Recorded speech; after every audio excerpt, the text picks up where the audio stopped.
This is a tale of a tiny snail and a great big grey-blue humpback whale.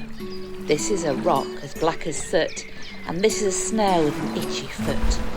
The sea snail slithered on over the rock and gazed at the sea and the ships in the dock. And as she gazed, she sniffed and sighed, "The sea is deep and the world is wide. How I long to sail," said the tiny snail. These are the other snails in the flock, who all stuck tight to the smooth black rock, and said to the snail with the itchy foot, "Be quiet, don't wriggle, sit still, stay put." But the tiny sea snail sighed and sniffed, then cried, "I've got it, I'll hitch a lift." This is the trail of the tiny snail, a silvery trail that looped and curled and said, "Lift wanted around the world."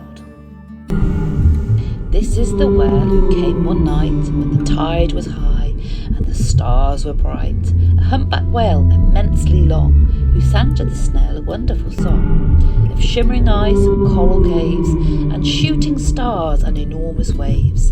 And this is the tale of the humpback whale.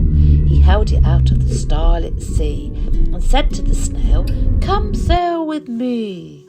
This is the sea, so wild and free, carried the whale and the snail in its tail, to towering icebergs and far rock mountains, with fiery mountains and golden sands.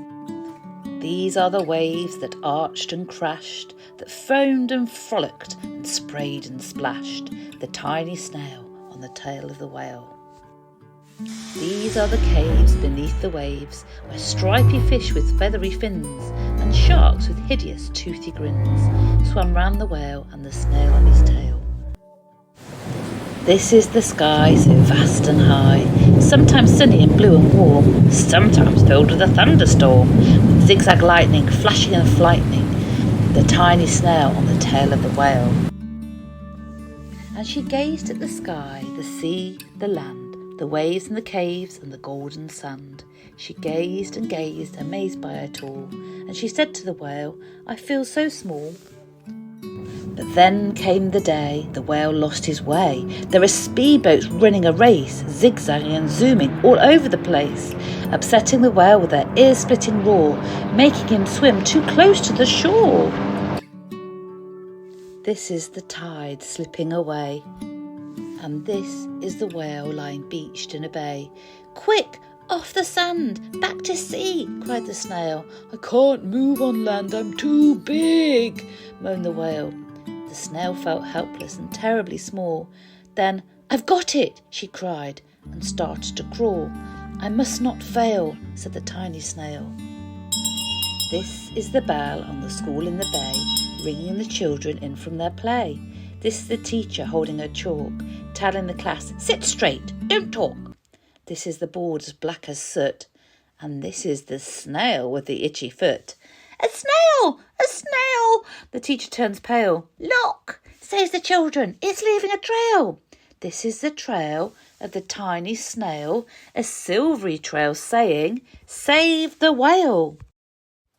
These are the children running from school, fetching the fireman, digging a pool, squirting and spraying to keep the whale cool.